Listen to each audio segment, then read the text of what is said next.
ስላገኘሁ አመሰግናለሁ። ወይዘሮ ጽጌ ደምስ ይባላል። ጥንታዊት ኢትዮጵያ ጀግኖች አርበኞች ማህበር አባል።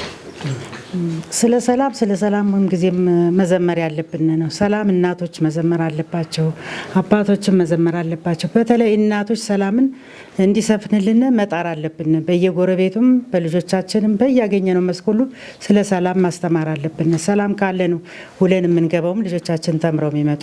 ሰላም ጥሩ ነው፣ ጦርነት ግን አስከፊ ነው። ንብረት ይወድማል፣ ልጆቻችንም እናጣለን፣ ሀገር ይበላሻል። ስለ ወደቡ ደግሞ ወደብ ማለት ልክ ነው፣ አስፈላጊ ነው ለኛ። የሄደችም እንዲሁ ነው፣ መደጋገሙ አያስፈልግም። አሁንም መምጣት የሚችለው በሰላም ነው። በሰላም በጠረጴዛ ዙሪያ መነጋገር፣ ባህር ማዶ ላሉትም ለዚሁም መንግስታችን መጣር አለበት። አሁን በሰላም እንደሚለው መንግስታችን ነው ዋናው ቁልፉን ፈቹ። ህዝቡም ደግሞ ከዚያ ላይ መተባበርም አለበት። ይህን ሰላም የሚያመጣው ራሱ ነው። በውይይት በሰላም ቢመጣ የተሻለ ነው የሚመስለኝና ጦርነቱ ጥሩ አይደለም። ህዝቡም እኮ አሁን ጦርነት አስፈላጊ አይደለም ወደብ እንደሚለው እንደምሰማው ጦርነት ይመጣል ነው። ጦርነት ላይ ሆነን ደግሞ የባሰ ጦርነት እንገባለን በማለት ነው እንጂ ወደብ የሚጠላ ህዝብ የለም። እንኳን ህዝቡ ወጣቶችም ይላሉ። በሀገሩን የሚያስደፍር የሚያስነካ የለም። ወጣትም ሆነ እኛም ብንሆን ማንም እንዲደፈርብን አልፈልግም። ግን በሰላም መምጣት ይሻላል። ጦርነት አስፈላጊ አይደለም። በውይይት በጠረጴዛ ዙሪያ አስፈላጊ ነው። አመሰግናለሁ። እሺ፣ አመሰግናለሁ።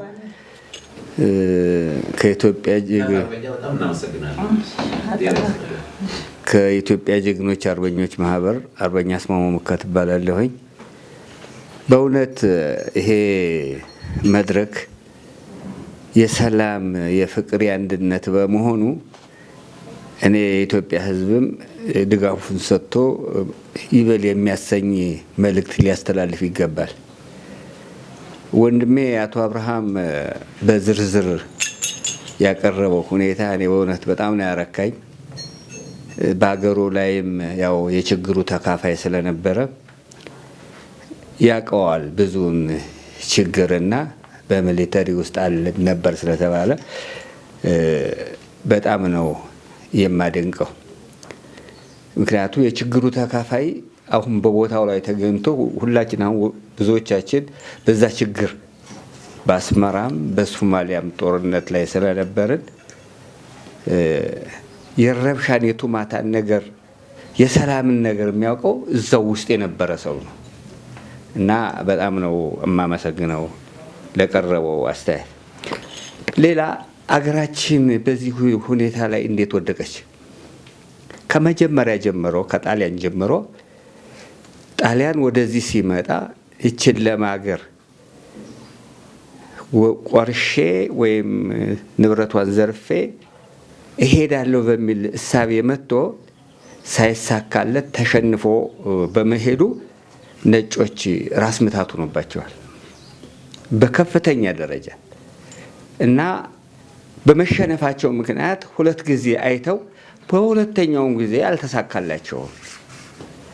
ያ ነው አሁን እንዴት ኢትዮጵያ በዛ ኋላ ቀር በነበረችበት ሰዓትና ወቅት እኛን ካሸነፈች አሁን ደግሞ እያደገች በሄደችበት ሰዓት ማን ነው እሷን ተቋቁሞ እንትን የሚያደርግ የሚል በአእምሯቸው ውስጥ የራስ ምታት የሆነባቸው መልእክት አለ።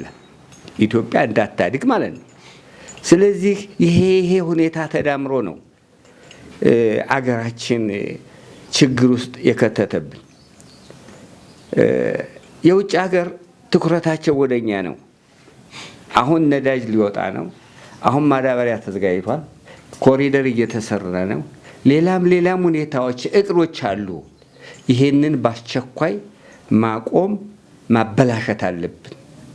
የተልእኮ ጦርነት የተካሄደ ሰላም ያጣንበት ምክንያት በዚህ ምክንያት ነው። ስለዚህ እነዚህን ነገሮች ማክሸፍ የሚቻለው ምንድነው?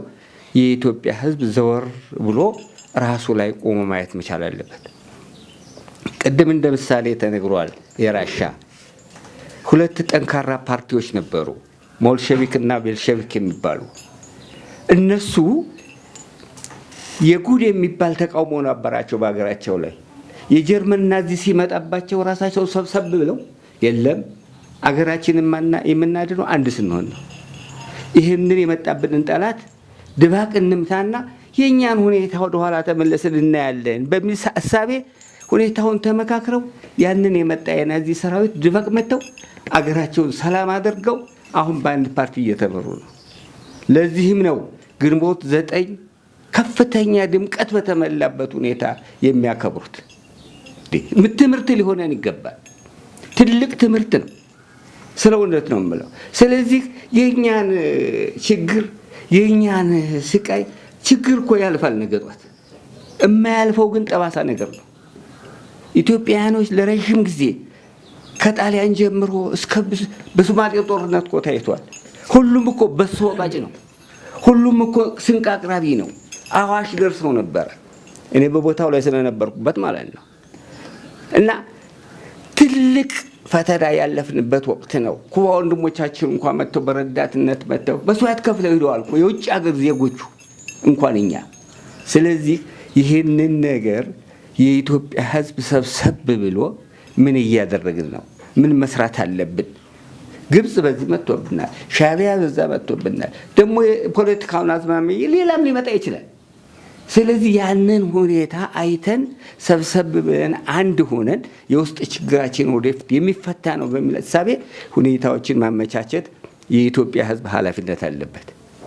በተለይ የሙስሊም አባቶችና የኦርቶዶክስ ሃይማኖት መሪዎች ይህን እርግጠኛ ሆኜ የምናደርገው ከልብ ከቆሙ ይህን ጦርነት ሊያቆሙት ይችላሉ። ኦርቶዶክስ መስቀሉን ይዞ ሙስሊሙም የራሱን እንትን ይዞ ቀጥ ብሎ በሁሉም ቦታ ቢሰለፍ ፋታ ቢያሳጣ እርግጠኛ ነኝ ሰላም እንደሚፈጠር አልጠራጠርም። ስለዚህ ሁላችንም ከቀልባችን ተመልሰን በእውነት ወደዚህ ብንመጣ የበለጠ ጥሩ ይሆናል። ሰላም ነው ወሳኙ፣ ፍቅር ነው ወሳኙ። ያለ ሰላም እድገት የለም። ያለ ሰላም አርፎ መተኛት የለም በምንም ተአምር። ስለዚህ ይሄንን የኢትዮጵያ ሕዝብ ወጣቱ በተለይ ሰከን ብሎ ሰላም የሚመጣበትን መንገድ መፍጠር መቻል አለበት። የባህር በር ሰው ሰራሽ ችግር ነው። በሁለቱ ሰዎች መካከል በሚስጥር በደባ የተፈጸመብን ስለሆነ ወደንም ጠላንም እኛ ሳንሆን የዓለም መንግስታትም ትኩረት የሰጠው ስለሆነ በሰላም የሚመጣበትን መንገድ መፍጠሩ ተገቢ ነው እላለሁ። አመሰግናለሁ። አመሰግናለሁ እድሉ ስለተሰጠኝ። አንድ አባት ነብር ያዘውና አንድ ወንድሙ ሊጠይቀው ሄደ። እንዴት አረጋህ አለው። ከዚህ በፊት ይዞ ነበር እንዴ ሲለው አይ አልያዘኝም። አይ ላንተ አልነግርህም አለ። ለምን ሲለው ተረት ይመስልሃል፣ የያዘው ሰው ቢመጣ ይረዳሃል። አሁን እኮ የፖለቲካ ፓርቲዎችም ውጪ ያሉ ዲያስፖራዎችም ልጆቻቸው እኮ ውጊያ ውስጥ ገብቶ አያውቁም። እነሱም እኮ ስለ ውጊያ ምንነት አይረዱም፣ አያውቁትም። ውጪ ቁጭ ብሎ ነው የሚያቀነቅኑት።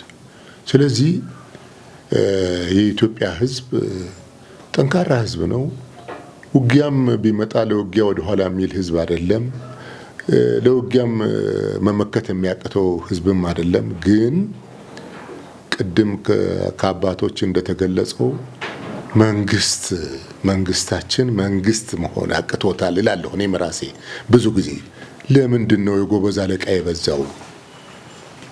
ለምንድን ነው የጎበዝ አለቃ የሚበዛው? እንዴ ልጅ አባት እኮ ልጁን የውችን ነገር አርግ ከዚች ካለፍክ ይሄ ይጠብቅሃል ካለው ያ ልጅ እኮ መልሶ ያን ነገር አያደርግም። ሁሌ ልመና፣ ሁሌ ጥየቃ፣ ሁሌ ባካችሁ ፈሪ ያስመስላል እኮ አቅም የሌለው ያስመስላል። ስለዚህ መንግስት ቆንጠጥ ማድረግ ያለበት ይመስለኛል። የሰላሙ ጉዳይ አስፈላጊ ነው። ለሰላም እኔ ሰላም ሲሆን ነው ጎረቤቴ ሰላም የሚሆነው። ጎረቤቴ ሰላም ስለሆነ አካባቢ ሰላም የሚሆነው። ለሰላም ግን መጀመሪያ እኔ ሳስብ ሁሉም ሰው ሰላም ይፈልገዋል፣ ግን ያቀነቅናል። ግን ከውስጡ በሰላሙ ዙሪያ ላይ ይሄ ነገር አግባብነት የለውም፣ ግልብጥ ብሎ ወጥቶ አግባብነት የለውም። ለምን ይሄ ይሆናል? አሁን ወንድማችን እዛ ጋር ጥሪ ሲያደርግ እነዚህ ጥሪ የተደረገላቸው ወንድሞች ማርስ ላይ እኮ አይደለም የተቀመጡት፣ በህዝብ መካከል እኮ ነው ያሉት። ወደ መንግስት ብናደላ ይሄኛው ለመንግስት አሳልፌ ብሰጥ መንግስት አያድነኝም ፍራቻ ነው። ወደ ነፍጥ ላነገቱት ባረግ ነገሩ አያሻግሩትም ነው። ፍራቻ ነክሶበት ነው እንጂ ህዝቡ ንቅል ብሎ ይሄ የከሌ ናቸው እኮ ብሎ ልቅም አድርጎ መስጠት ይችል ነበር። ኢትዮጵያ ውስጥ ነው ያሉት። ከባህር በፊት የምናውቀው በእኛም በደርግም ወንበዴ እኮ ጠቅ ያደርግና የባህር በር ወይ በሱዳን ወይ በሶማሊያ ይወጣ ነበር። እነዚህ አይወጡም። አገር ውስጥ ነው ያሉት። አማራ ክልል ላይ ነው ያሉት። በደቡብ ብትል በተወሰነ ቀን ገበያ ወጥቶ ሰው አይገባም። መንገድ ሄዶ አይመለስም። ለነዚህ መድኃኒቱ እርምጃ መወሰድ መቻል አለበት። ደርግ እኮ መርካቶ ላይ በርበሬ ደበቁ ብሎ እኮ መርካቶ ላይ አደባባይ ላይ አውጥቶ 3 ላጥ ሲያደርግ ነው እኮ አዳም እጁን የሰበሰበው። ለምንድን ነው እንደዚህ የሚሆነው? በቃ መታሰርም የለበትም። የህዝብ የመንግስት ጣጣም መሆን የለበትም። መገረፍ ካለበት መገረፍ አለበት።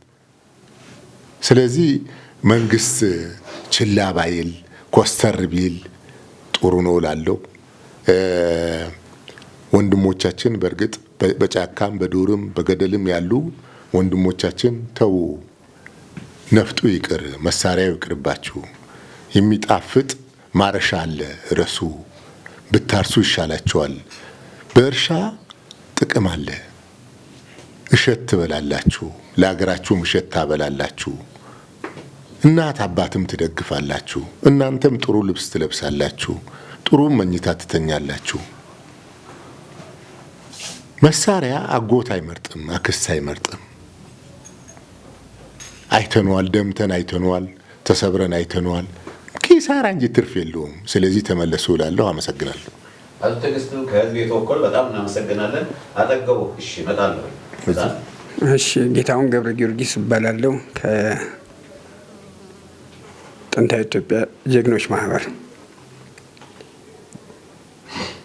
እና ለእድገት ሰላም ነው የሚያስፈልገው። ያለ ሰላም አንዳች ነገር አይኖርም እና ይህንን በዚህ ሚዲያ አሁን የሚተላለፈው እያንዳንዳችን ያስተላለፈው መልእክት ከበቂ በላይ ነው ብዬ ነው የምገምተው። ልቦና ላለው አይነ ልቦና እዝነ ልቦና ላለ ሰው በቂ ነው ብዬ ነው ባጭሩ ማስቀምጠው። እናመሰግናለን። ሲክዳል ተቀጥሎሽ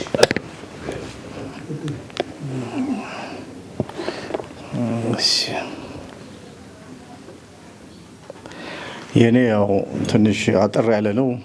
ብዙም የመድረክ ንግግር ልምድ ባይኖረኝም ግን ሀሳቤን አጠር አድርጌ እገልጻለሁ። እኔ ምንድነው በእኛ በመንግስታችንም ያው አንዳንድ ችግሮች አሉ ብዬ እገልጻለሁ። ውስጣችንን ችግራችንን መጀመሪያ መፍታት መቻል አለብን እና አሁን መከፋፈል አለ። እኛ ሀገር ውስጥ መከፋፈል አለ። ምክንያቱም በብሔር በቋንቋ ተብሎ ያው አቶ አብርሃም እንደገለጹ ከ40 በላይ ፓርቲ አለ። ሌሎች አሁን አሜሪካኖችን ብናይ 2 ፓርቲ 1 ፓርቲ ነው ሌሎች የሰለጠኑ ሀገሮች። እኛ ግን 40። አሁን ምዕራባውያኖች ምንድነው የሚያደርጉት? ጥቅም ይፈልጋሉ። እነዛ ጥቅም የፈለጉ ሰዎች ከነዚህ ከተከፋፈሉ ፓርቲዎች አንዱን ይወስድና በገንዘብ ይረዳና በመሳሪያ ይረዳና እኛን እንዳንደራጅ ያደርገናል። ስለዚህ ራሳችን መጀመሪያ ይሄንን ማዘጋጀት አለብን። ውስጣችንን እንከላሉ አንድ ካልሆን ለምሳሌ አሁን ከአማራ ክልል ሌላ ሀገር ሄዶ ይሰራ ነበር። ከደቡብ ሄዶ ሌላው ጉራጌው ምኑ ይሰራ ነበር። አሁን አይሰራም። እነዚህ ነገሮችን ማስቀረት መቻል አለብን። አሁን እኔ ለምሳሌ የተወሰነ ጊዜ ጋምቤላ ውስጥ ኑሬ ያለው እንግሊዞች ናቸው። አሁን አኟኮችን ኖየሮችን ምንድነው የሚያደርጓቸው? ግማሾቹን ጥርሳቸውን ያወልቃሉ፣ ግማሾቹን የሆነ ነገር እንደዚህ ሸንተረር ይሰራሉ፣ ግማሾቹን ጠቅጠቅ ያደርጋሉ። እነዚህ የሚለያዩቸው ለምንድን ነው? እንዳይስማሙ ነው። እነሱ ደግሞ አንዱን ይዙና አንዱን ለማጋጨት ያደርጋሉ። ስለዚህ እኛ አሁን እነዚህ ነገሮች መንግስታችን አንዱ የመጀመሪያው እዚህ ውስጣችን ያለውን ይሄ መከፋፈል ሁኔታ ማስቀረት አለበት እስካላስቀረ ድረስ። ምክንያቱም እነዛ የኛ ጠላቶች ከመካከላችን ያን እንትኑን አንዱን ይዝና ይረዳና ከዛ በኋላ እኛን እንደገና ያስወጋናል። እና ይሄ ነው አንዱ ሀሳቤ። የሰው ዘር ደግሞ አሁን ያው ነገሩ ሀሳቡን ገልጫዋለሁ። የሰው ዘር አንድ ነው፣ ግን እኛ በቋንቋ በሃይማኖት በተለያየ የሚከፋፍሉን ነጮች ናቸው። ይኸው ለጥቅም ሲሉ ነው። እና ይሄንን ራሳችን ውስጣችንን መጀመሪያ ማየት አለብን። ካላየን አለዛ አሁን እንደዚህ ነው እንደዚህ እናደርጋለን ብንል አይሆንም። ውስጣችንን አደራጅተን አዘጋጅተን ከዛ በኋላ ወደዛ ወዳሰብነው ብንሄድ አንድነት ይኖረናል። አንድነት እስከሌለን ድረስ ይሄንን ለመፈጸም እንቸገራለን ብዬ ነው እንትን ብለው።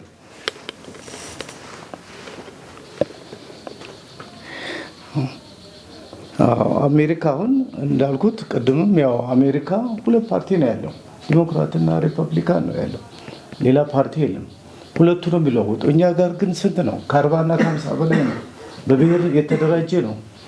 እና ይህንን መንግስታችን አሁን የኮሪደር ልማት ብሎ አሁን በአንድ አመት በማይሞላ ጊዜ ውስጥ ይህን ከተማና ኢትዮጵያን በሙሉ እስከ ጎንደር፣ ደሴ፣ ምናምን ወሎ፣ ጎጃም ስንት ነገር ተሰርቷል።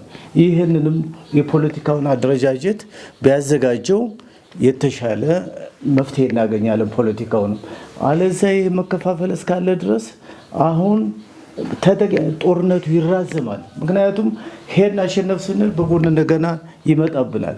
እና መንግስታችን በዚህ ላይ ጥረት ቢያደርግ ጥሩ ነው ብዬ ነው የማስበው። እና ያ የቀይ ባህራችን ድሮም የምንሞተው የምንታገለው ለቀይ ባህር ነበር የምንለው። ሁሉም ለቀይ ባህር ደማችን ቀይ ባህር እያለ ነበር የምንታገለው። ግን በመካከል ላይ የተወሰነ ጊዜ ላይ ወደዛ ሄደ። አሁንም ደግሞ 120-130 ሚሊዮን ህዝብ ያለው በዓለም እንግዲህ 10ኛ ደረጃ ነን። በአፍሪካ 2ኛ ደረጃ ያለን ህዝቦች ነን። እና አሁን ይህ ህዝብ ያለ ወደብ እንደዚህ ሸንተረር እንደ ጅራት ከላይ እስከታች ድረስ የተሰመረበት ይህ ማጣት ማለት እንደው በጣም እንትን ነው። ይሄን የሰሩ ማንም ምዕራባውያኖች ለጥቅም ሲሉ እኛ እንዳልሰለጥን ያደረጉት ነው። ብዙ ጊዜ ኢትዮጵያ ውስጥ ምንድነው ምሁራኖች ይገኛሉ፣ አንዳንድ ፈጠራዎች እንሰማለን፣ እንደዚህ አይነት ነገር ሰሩ ይባላል። ግን ከተወሰነ ጊዜ በኋላ ድምጻቸው ይጠፋል። ለምንድን ነው? እነዛ ሰዎች ወደ ይሄዳሉ። እዚህ አሁን ጣሊያኖች በአድዋ ጦርነት ጊዜ መድፍ ይሰራሉ፣ በጠመንጃ ይሰራሉ። እኛ መስራት እንችል ነበር፣ ግን እንዳንሰራ እነዛን የሚሰሩ ሰዎችን ወደ ምዕራባውያኖች ይወስዷቸዋል። እና ይህን የሚያደርጉን ምዕራባውያኖች ነው። ስለዚህ ይህን ለመስራት የመዋቅራችን አሰራራችን እዚሁ መጀመሪያ ማደራጀት መቻል አለብን። እና ይሄ ነው ሀሳቤ። እሺ አባት አርበኛ በጣም እናመሰግናለን። 44737 የጦር ሰራዊት ቁጥር ሻለቃ ባሻ ጸጋዬ ዳርጌ ይባላለሁ። እና ምንድነው ጦርነት ምንም ጊዜ አስከፊ ነው። አስከፊ ካስከፊ ማስከፊ በጣም አስከፊ የሆነ ነገር ነው። ነገር ግን ምንድን ነው አንድ ኃይል አንድ የሀገር መከላከያ ሰራዊት ለምን ይደራጃል?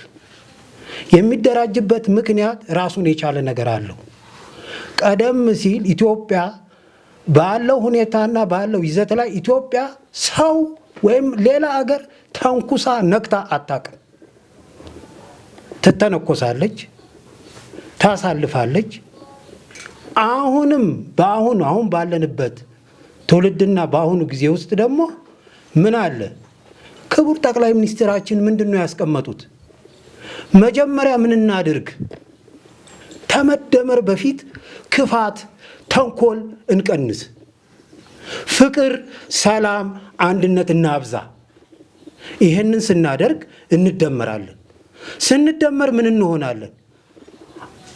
አንዲቷን ኢትዮጵያን እንመሰርታለን። በፊትም እኮ ደርግ ውጊያ አልፈለገም፣ ኃይለ ሥላሴም ውጊያ አልፈለጉም። ውጊያ በኢትዮጵያ ውስጥ ማንም የሚፈልግ የለም። አርብቶ አደርነን፣ አርሶ አደርነን። ሌላ ምንም አይነት የቴክኖሎጂ ግኝት እኮ የለንም ኢትዮጵያውያኖች።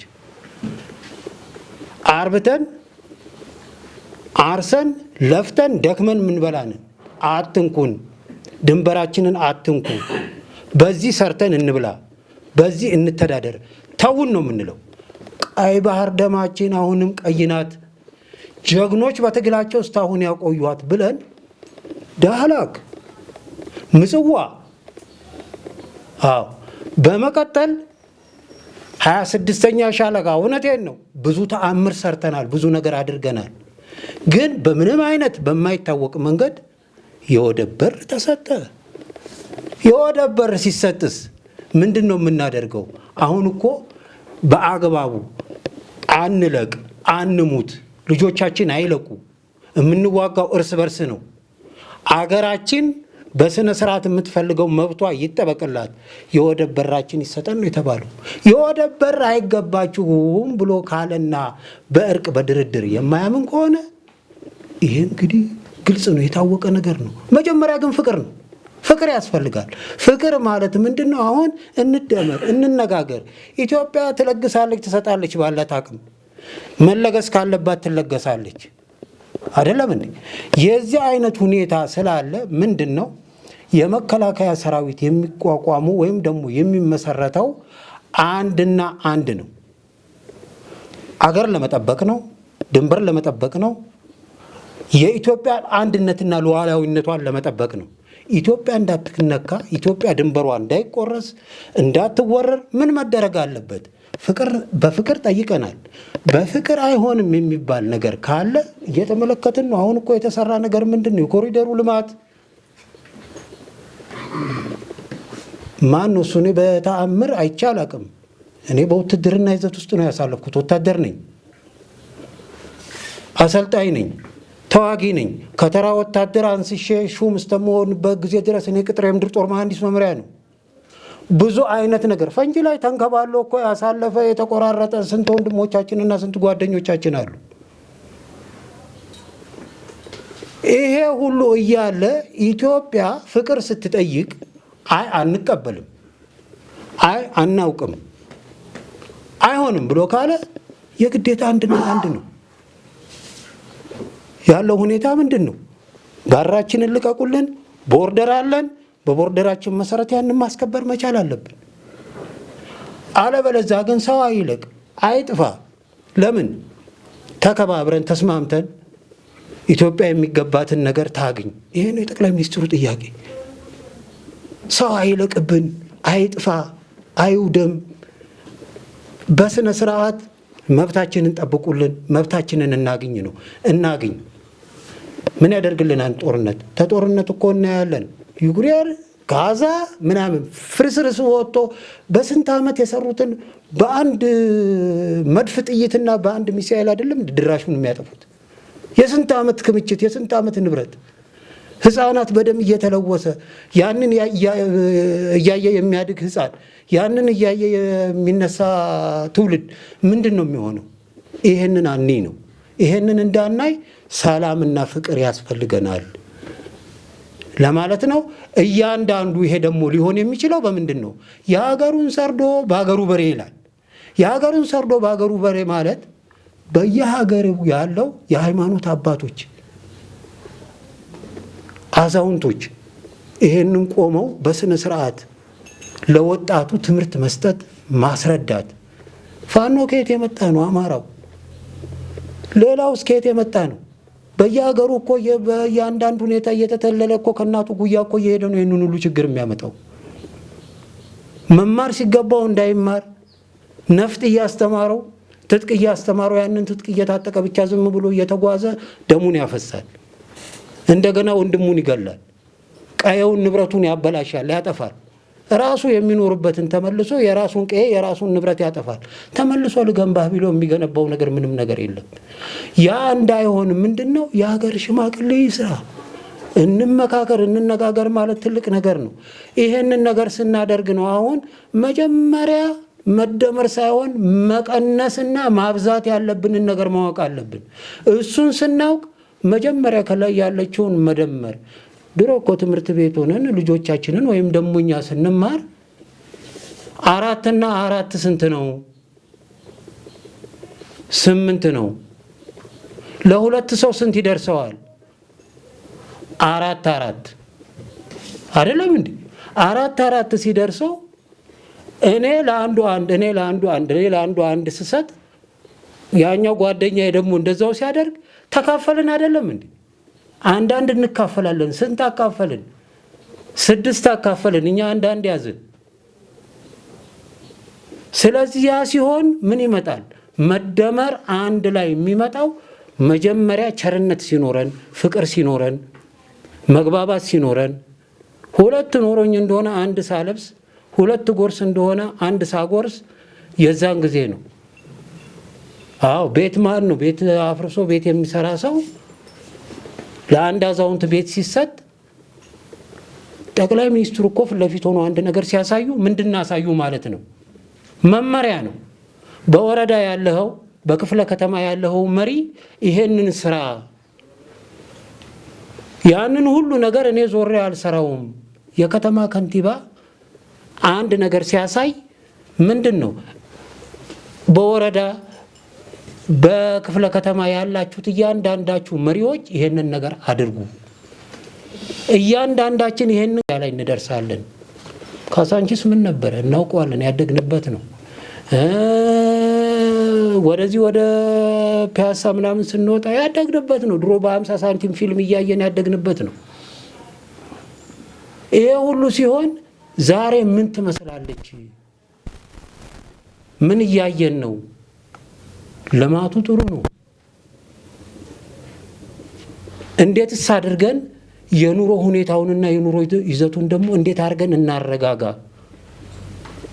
ቀይ ባህር ምንጊዜም ለኢትዮጵያ አስፈላጊ ነው፣ አስፈላጊ ነው እስከ መጨረሻ ድረስ። በሰላም ተሆነ እሰየው፣ ሰላም አስፈላጊ ነው። ማንም ሰው የሰውን ደም መፍሰስ እንኳን የወገን አይደለም የማንም የእንስሳ ደም እንኳን ያሳዝናል። እና ይሄ ሁኔታ ታምኖበት በፍቅር በሰላም እንድናገኝ እያንዳንዱ የሃይማኖት አባት ደግሞ ያለውን ሁኔታ ባለው ሁኔታ ወጣቱን እንዲያስተምር ከትምህርት ቤት ጀምሮ ደግሞ መምህራኖች ያንን እየቀረጹ እንዲያስተምሩ እንዲደረግ እላለሁ። አመሰግናለሁ። እሺ ከፈለጋችሁ ስለተፈቀደልኝ አመሰግናለሁ። እኔ ስሜ አቶ ለገሰ የጥንታዊት ኢትዮጵያ ጀግኖች አርበኞች አባል ነኝ። በእውነቱ እስካሁን ድረስ እዚህ እንግዲህ መምጣት ከጀመርን ጊዜ ጀምሮ ደስ የሚል ደግ ነገር ጥሩ ነገር እየሰማን እያዳመጥ የሀገራችን ጉዳይ እንዲቆረቁረን እንድናስብለት የሚያደርግ ታሪካዊ ትምህርት እንጂ እንደው ውይይት እንኳን አልመሰለኝም። በእውነቱ አቶ አብርሃምም አሜሪካን ሀገር ቁጭ ብሎ የአሜሪካንን ታሪክ ቀርቶ የአውሮፓንም ነግሮናል፣ የኢትዮጵያንም ደግሞ ዙሪያውን ሁሉንም ነግሮናል። እኛ ከየት ተፈጠርን? የማን ሆን? መልካችን አንድ ነው። ቋንቋን ተውት፣ ዘራችንም አንድ ነው። እኔ አሁን ሀረር ብሄድ አዲስ አልሆንም፣ ሸዋ ቢመጣ አዲስ አልሆንም፣ ጎጀም ጎንደርም ብሄድ አማርኛ ነው እናገራለሁ። ሁሉንም ነገር ከየት ነው የተማርኩት? እንዴ ቁጭ ብዬ ነው። እናት አባቴ ቤት በልጅነቴ ብዙ ቦታ እንድማር አድርጎኛል። አንድ ግን ልንገነዘብ የሚገባን በ1952 ሶማሊያ ነፃነቷን ስታገኝ አሊሻር ማርኬ የሚል የሶማሌ ፕሬዚደንት የአርጌሳን ገንጥሎ ታላቋ ሶማሊያ እናደርጋለን ና በሚል ኬንያንና ኢትዮጵያን ጅቡቲን አንድ ላይ አድርገን ነፃነታችን እናድኝ የሚል ቋንቋ ተናግረዋል። ንጉሱ ደግሞ ቀዳማዊ ኃይለ ሥላሴ አይ ጦርነት አናደርግም፣ ሀርጌሳ የኢትዮጵያ ናት፣ እንግሊዝ ውሰጂ ቢላት እምቢ አሉ። ሀርጌሳም ማለት ነው። አሁን እንግዲህ ሶማሊያ ብዙ ሆነች። በ53 ከኛ ጋራ ውጊያ አካሄደች እስከ 69 ድረስ። አሁን ካራማራ የምንለው ካራማራ ለምን መጣች ሶማሌ? ማንን ይዛ ነው የመጣችው? ሰርጎ ገቦች አሉ እኛ መሀል። ገንዘብ ፈላጊ አሉ እኛ መሃል። ሀገር አይፈልጉም ጥቅም እንጂ። ስለዚህ ልባችን፣ አንድነታችን ቆራጥ መሆን አለበት። ማን ላይ ነው ያለ ነው? የት ነው ያለ ነው? የምንናገረውስ ለማን ነው? ለምንድን ነው? ይህንን ሁሉ ማጤን አለብን። መናናቅ የለብንም። መናናቅ ነው ይህን ሁሉ ነገር ያመጣ። አሁን ለቀይ ባህር የምናለቅሰው ጅቡቲስ የማን ነው? ጅቡቲ እንዴት ነው የሄደችው?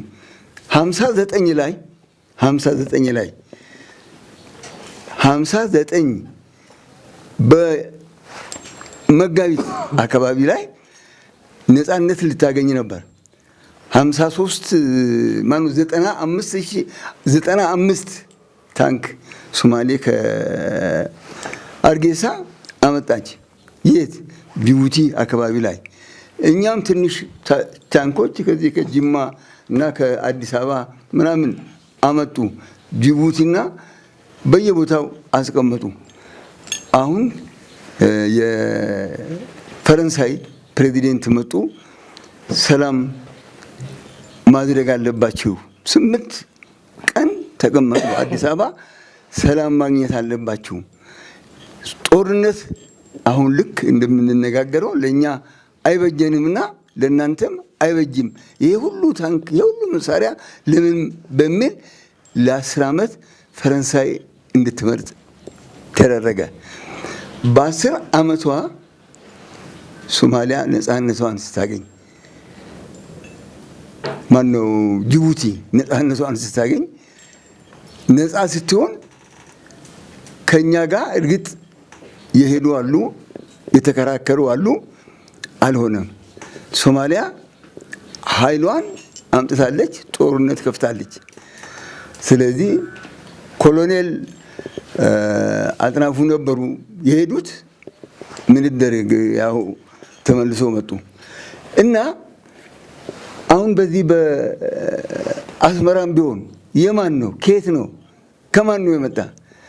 በ45 ዓመተ ምህረት ነፃነቷን ወደ ኢትዮጵያ ስታገኝ በ55 ዓመተ ምህረት ሱዳን፣ ግብፅ፣ ሶሪያ ሰበኳት። ኤርትራን ከኛ ጋር ውጊያ ጀመረች። እንግዲህ እስካሁን ድረስ ጠንቅ የሆነብን የሱዳን የሶሪያ የግብፅ ነው። ይሄ ሁሉ ልባችን ውስጥ እያለ ለነሱ ደግሞ በገንዘብ ተገዝተን እኛ እጃችንን ልባችንን ለጠላታችንን ከምንሰጥ ለምን አንሞትም? አንቆምም እኮ እነኚህም እያሉ አንቆምም። ስለዚህ በእውነቱ እኔ ምንም ጊዜም ቢሆን ልቤን የሚበላኝ የእርስ በርስ መባላት፣ መጣላት፣ ዘረኝነት፣ ጎሳነት ቆሻሻ ነው፣ መጥፎ መሳሪያ ነው። ይገርማቸዋል። አንድ የገጠር ተማሪ ነበር። ዕለታዊውን ትምህርት ለመከታተል ወደ ከተማ ገባ እና ትምህርት ቤት ሲማር ከርሞ ሲመጣ አባትየው ልጄ ትምህርትን ከምን አደረስክ አሉት። አባዬ እንግሊዘኛ አዋቂ ሊቅ ነኝ፣ እንግሊዘኛ ሊቅ ነኝ፣ ማነው እንግሊዘኛ አዋቂ ነኝ፣ አማርኛም ሊቅ ነኝ፣ ሂሳብንም እስከ ማካፈል ድረስ ደርሻለሁ ብሎ ነገራቸው። እንዲህ ልጄ ሂሳብ ትምህርት ነው እንዴ ብሎታል። አዎ አባዬ፣ ወረቀት ላይ የሚሰራ ነገር ሁሉ ከባድ ነው። እስቲ 10 አንበጣዎች ለ2 አሞራት አካፍል አሉት አለው። ልጅዮ ማለት ነው። አየ ልጅ ነገር እንዳለቃቀማቸው ነው ብሏል ሽማግሌው። ስለዚህ ሁሉም ነገር እንደቀረበለት ወደዛ ከመጓዝ ይልቅ የሀገራችን የአንድነታችን የኛን ከዚህ አድዋ ድረስ ከአድዋም ማይጨው ልዩ ልዩ ቦታ ላይ በጋራ ከባድ ይቅርታ እየጠየቅኩ ለሀገራችን አንድነት፣ ለህዝባችን ፍቅር ልዩነት የሌለን መሆኑን እያረጋገጥ የሚመጣብንን ነገር እንቋቋም። አመሰግናለሁ። አባት አርበኞች እነሱ ያደረጉትን ውለታ ታላቅ ስራ፣ ታላቅ ነገር በዓለም ታሪክ እየተጠራ በዓለም ታሪክ እየተሰራ ነው። አሁንም ነፃነት ታግለው እዚህ ላደረሱት አሁንም ሰላም እንወርድበት፣ ሰላም የሚገኝበት በመመካከር ሀሳብ ጦርነቱ እንዴት ነው ያለው ነገር ሁሉ ያለው እንዲስተካከል ከነሱ ሀሳብ ምንጭ ያለው ነገር መደረግ የሚገባው። እነሱ ሀሳባቸው አገር ሰላም ሲሆን ሁላችንም ሰላም እንሆናለን። አገር ሰላም ከሌለ ሁላችን ተበትነን ነው የምንቀረው። ያን ያለው ጦርነትና ችግሮች ማንኛውም ነገር ጸረ ሰላም ያሉትም እዚሁ ያለው ነገር ተነጋግረን በአንድ ነገር መፍትሄ መደረግ የሚገባው ነገር ነው። ሰላም ከሌለ ብዙ ችግር አለ በዓለም ላይ እዚህ በሀገራችን ላይ በጣም ያን ነገር እንዲስተካከልን ደግሞ ፈጣሪያችን ጋር ነገር እንዲረዳን ጸሎታችን እናድርጋለን። ግን ሰላም ለኢትዮጵያ፣ ሰላም ለሀገራችን አሳጥረን የምናገረው። አመሰግናለሁ። ቅድም ከአባቶች ሲነሳ የሃይማኖት አባቶች በሰላም ዙሪያ መስራት አለባቸው የሚል ነገር ተቀምጧል። አዎ ቢሰሩ ጥሩ ነበረ። ግን የሃይማኖት አባቶች ሃይማኖት ስራ ትተዋል እኮ ፖለቲካ ውስጥ ገብተዋል እኮ። ፖለቲካ ውስጥ ነው እኮ ያሉት። ብር ላይ ነው እኮ ያሉት። ብሩ የት ሀገር ሆኖ እንደሚበሉት ባይታወቅም የሃይማኖት አባቶች እኮ ወደ ሃይማኖት ተመልሶ ቢሆን ሃይማኖት ሰብኮ ቢሆን እቺ ዓለም ጠፊ ነች የሚሉ ቢሆን ወንድምህን ውደድ ቢሉ ተፋቀሩ ቢሉ ያን ትምህርት ቢያስተምሩ እኮ ነገሮች ባጭር ይቀጩ ነበር የሚል ሐሳብ አለኝ። መንግስታችን በእርግጥ ይለፋል፣ ይወርጣል፣ ይወርዳል። ኢትዮጵያ ለመቀየር ጥረት ላይ ነው። ግን መንግስት ብቻውን ምን ያደርጋል? ከታች ያስቀመጣቸው እኮ ጅብ ነው እኮ ያስቀመጠው። ስጋ በልቶ የማይጠግብ እኮ ነው ያለው። ምሳቸው ስጋ ነው፣ ቁርሳቸው ስጋ ነው። በውስኪ ነው የሚራጩት። ወንድም እኮ አይደለም የሚያዩት፣ አገር አይደለም እያዩ አሉት። መንግስት ግን ቅድም ኮሪደር ልማት፣ ፒያሳ፣ 4 ኪሎ ያሉ የተሰሩ ነገሮች እኮ በትክክል ተሰርተዋል። ሰው ሲኖረው ነው፣ ተረካቢ ሲኖረው ነው። እንደ እነሱ እኮ ታች ያለው አመራር እኮ እኔ ከሞት ሰርዶ አይብቀል። አንድ እግሩ ተቃዋሚ ጋር ነው፣ አንድ እግሩ መንግስት ጋር ነው። ለምን? ይሄኛው ካመለጠ እዛኛው አርፋለሁ፣ ይሄኛው ከሸሎክ እዛኛው እገባለሁ ነው። ያ ባይሆን ኖሮ ኢትዮጵያ አንድ ነች፣ ሌላ ሀገር የለችንም። ለዚች ሀገር ልጁም ጓደኛውም ሲበላ ሲጠጣም ቢል እኮ ሰላም አናጣም ነበር። ለሰላም መድኃኒቱ ግን እታች ያሉት እኔ እንጃ። አሁን እኔ በተለያየ መንደር ውስጥ በተለያየ አጋጣሚ በአንዳንድ እንትን ዞር ስል ብዙ ነገር አያለሁ።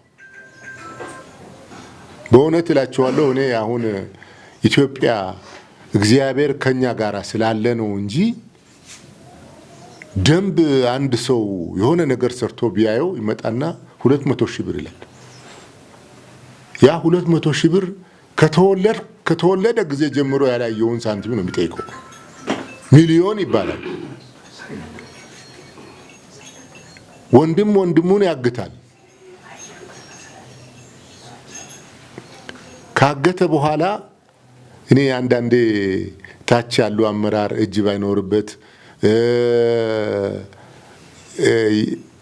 የታች ያሉት አመራሮች እጃቸው ባይኖርበት ልጅ ይታገታል። ከታገተ በኋላ ሚሊየን ይጠየቃል። ሚሊየን ብሩ በባንክ አይደለም የሚተላለፈው። በምንድን ነው የሚሄደው? የታች አመራር እጅ ባይኖርበት ይሄ ነገር ይሆን ነበር? አይሆንም፣ ሊሆንም አይችልም ነበር። ግን ምንድነው ትልቁ መንግስት ብቻውን ባይለፋ እታች ያሉ ጎኑ ያሉትን ቢመለከታቸው፣ አንዳንዴ ቢያያቸው፣ ወረድ ብሎ ቢያያቸው። ምንድነው አንዳንዴ እኮ ዞር ብሎ እስቲ በምሳ ሰዓት እስቲ ስጋ ቤት ገብታችሁ ስጋ የሚቆርጠው ማን ነው? አመራር ነው።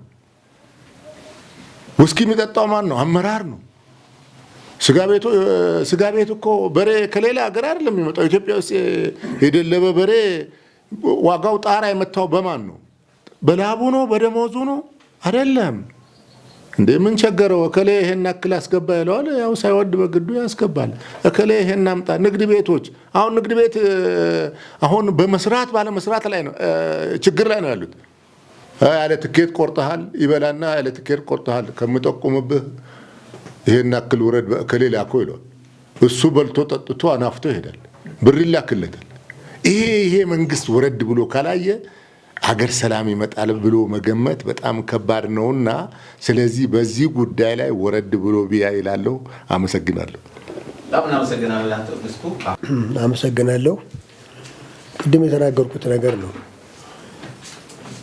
ጠላቶቻችንን እንወቅ። ጠላቶቻችንን ለይተን እንወቅ። ህዝባችን ደግሞ ሞኝ አይሁን። አንድ ሀገር ያለችን እቺ ኢትዮጵያ ናት።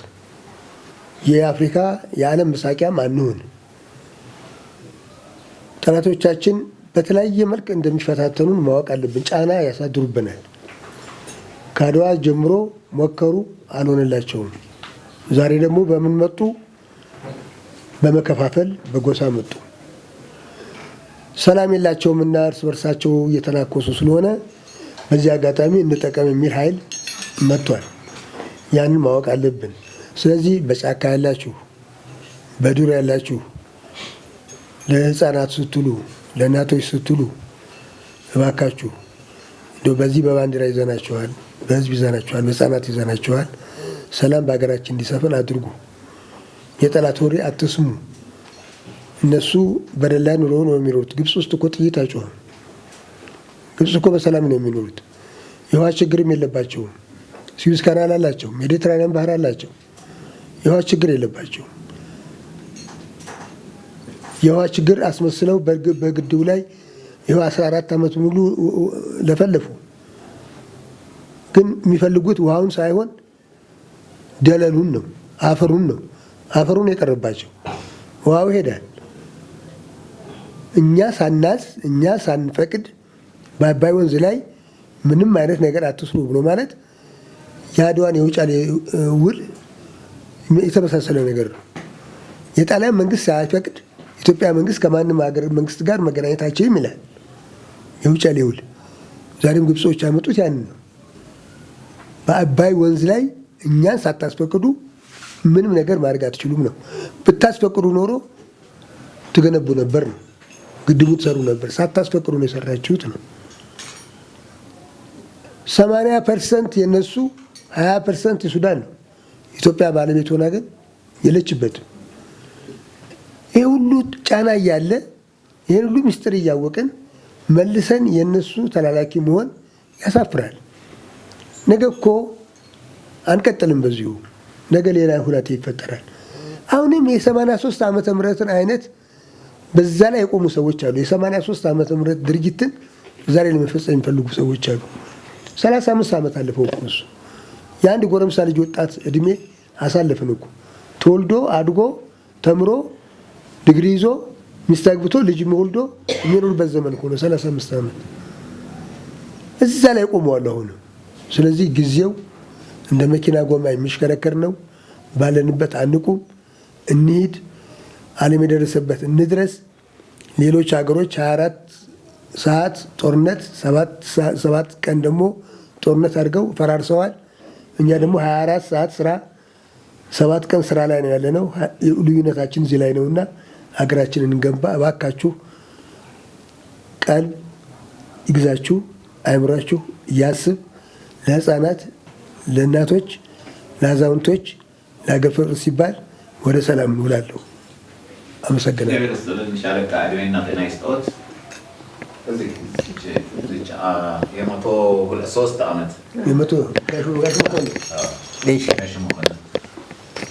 እሺ እንግዲህ ሁሉም መቼም ሆዱን የልቦናውን ተናግሯል። ሁሉም ፈላጊዎች ሰላምን ነው። ከሰላም የበለጠ ነገር ምንም ጥቅም የሌለው ስለሆነ ሰላም ለዘላለም ትቆየልን። ኢትዮጵያችን ሀገራችንን ክፉውን፣ ምቀኛዋን፣ ሸረኛዋን የያዝልን እና ዋናው ነገር ሰላም ነው። ከሰላም የበለጠ ነገር የለም። ቢነገር ቢወራ ቢተረክ ቢጻፍ ፍጻሜ የሌለው የፋሽስቶች ግፍ እንኳን ጎልማሳውም ታረደም ሕፃኑ ቤተ ክርስቲያኑም መስጊዱም ነደደ። ከእንዲህ አይነት ኑሮ መሞቱን ወደደ ብሎ የገባው አባት አርበኞች ከፋሽስት ጣሊያን ጀምሮ ነው። በቀድሞም ያለ ነው። ጦርነት ደግሞ ለኢትዮጵያ ደግሞ አዲሷ አይደለችም፣ ልማዷ ነው። ይፈልጓታል እንጂ ፈልጋ እሱ አትሄድም። አሁንም አንሄድም፣ አንፈልግምም። ጦርነት የሚባል ነገር አንፈልግም። የምንፈልገው ሰላም ነው። ሰላም ለዘላለም ይቆይልን። እኔ ባጎደልኩት መድኃኔዓለም ይሙላበት። አመሰግናለሁ። እንግዲህ እኛ ሰላምን ነው በጣም የምንፈልገው። ሰላም ከሌለ መኖር የለም። እንደ ልብ መውጣትም መግባትም አይቻልም፣ ማስተማርም አይቻልም። ኢትዮጵያ ሀገራችንን ሰላምና ፍቅር ይስጥልን። እኔ ለምሳሌ የሶማሌን ጦርነት አውቃለሁ፣ ነበርኩም ቦታውም። ያ ሁሉ አልፏል። ሲያድ ባሬን እንኳን አባረን ለድል ካራማራ ላይ ባንዲራችንን አውለብልበናል። ሰላም የሶማሌ ሕዝብ ሲሰደድ፣ የሀረር ሕዝብ ሲሰደድ ያ ሁሉ ጦርነት ለኢትዮጵያ አልፏል። አሁን ደግሞ እኛ ጦርነት አንፈልግም። ሰላም ነው የምንፈልገው፣ ፍቅር ነው የምንፈልገው። ጦርነቱን እግዚአብሔር መድኃኔዓለም ያያዝልን። ያው እርስ በርስ አንዋጋ፣ ፍቅር ይስጠን፣ የፍቅር ሻማ ያልብሰን፣ ኢትዮጵያ ሀገራችንን ይባርክልን። ከዚህ የበለጠ የለም። ሁላችንም እንግዲህ ያው ጦርነትም ከመጣ ሀገራችንን ለጠላት አንሰጥም። ለመጀመሪያ ግን ያው ሀገራችንን ሰላም ያርግልን። የጠቅላይ ሚኒስትራችንን አብይ አህመድን ተከትለን ወደ ፍቅር ወደ ሰላም ወጣቱን በመምከር እንደዚህ አይነት ቦታ እንዳትሄዱ፣ ለባንዳም እንዳትገዙ፣ ትምህርታችሁን ተማሩ፣ ጦርነት አያስፈልግም ብለን በአካባቢያችንም እንመክራለን፣ እንቆጣለን። አገራችን ለዘላለም ትኑር፣ የፍቅር ሻማ ያልብስልን። እንግዲህ ጦርነቱን እግዚአብሔር ሰላም ያርግልን እላለሁ። አመሰግናለሁ። በጣም እናመሰግናቸዋለን። እድሜ ጤና ለእናንተ ይሆን። ለሀገር ብላችሁ ምንም ሳታቅማሙ በራሳችሁ ትራንስፖርት በራሳችሁ መንገድ፣ ግማሹ በእግራችሁ ግማሹ በታክሲ በአውቶቡስ መጥታችኋል። ይሄ ደግሞ ይሄን ቴሌቪዥን ይሄ ጎህ ቴሌቪዥን ለእናንተ ካሳውን ይከፍላል፣ ውለታ ይውላል። ውለታ ነው የዋላችሁለት። ይሄ ቴሌቪዥን ትልቅ ስራ እየሰራ ያለ እንደመሆኑ መጠን ያው እንከፈላለን ያገኛለን ብላችኋልም። ሀገራችን ስለ ሀገራችን ሰላም፣ ስለ ባህራችን፣ ስለ ሀገራችን እናገራለን ብላችሁ ነው የመጣችሁና እድሜና ጤና ይስጣችሁ። እናመሰግናችኋለን። አቶ አብርሃም እስቲ ጠቅለል ያደርጉትና የተነሳ እሳቸው ባነሱት የተነሳ ነገር ድጋፍ ነው እንጂ ተቃውሞ አልነበረም። ነገር ግን እስቲ እሳቸው ደግሞ ጠቅለል እንዲያደርጉልን ሰጥቻቸዋለሁ። አመሰግናለሁ። ቅድም ያላነሳሁት ስለ ባህር በር አለ። በእርግጥ ኢትዮጵያ የምትፈልገው ወደብ አይደለም፣ በዚህ ሰዓት የባህር በር ነው። የባህር በር ኤሪትሪያ አሰቢን መልሳ ለኢትዮጵያ ለመስጠት ፈቃደኛ ሳትሆን ስለቀረች የኢትዮጵያ መንግስት ከሶማሌላንድ ጋር ለ50 ዓመታት የሚቆይ ሊዝ መፈራረሙ ይታወቃል። በዚህን ጊዜ የተከበሩ የኤሪትሪያ ፕሬዝዳንት አቶ ኢሳያስ አፈወርቂ በቀጥታ ወደ ግብጽ ነው የበረሩት። ምክንያቱም ግብጽ የኢትዮጵያ ስትራቴጂክ ጠላት ናት። በኢትዮጵያ ላይ ስትራቴጂክ ዓላማ የነበራት ያላት አገር ናት።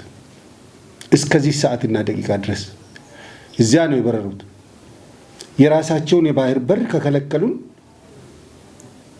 እኛ በራሳችን ጥረት ለማግኘት የፈለግነው የባህር በር እንዳናገኝና ከባህር ጋር እንዳንገናኝ ወደ ጅቡቲ በረሩ፣ ወደ ሶማሊያ በረሩ። ከሱዳን ጋር ያልነበረ ግንኙነት ፈጠሩ፣ የጦር ቤዝም ሰጡ፣ ሀገሮችን በኢትዮጵያ ላይ ማስተባበር ያዙ።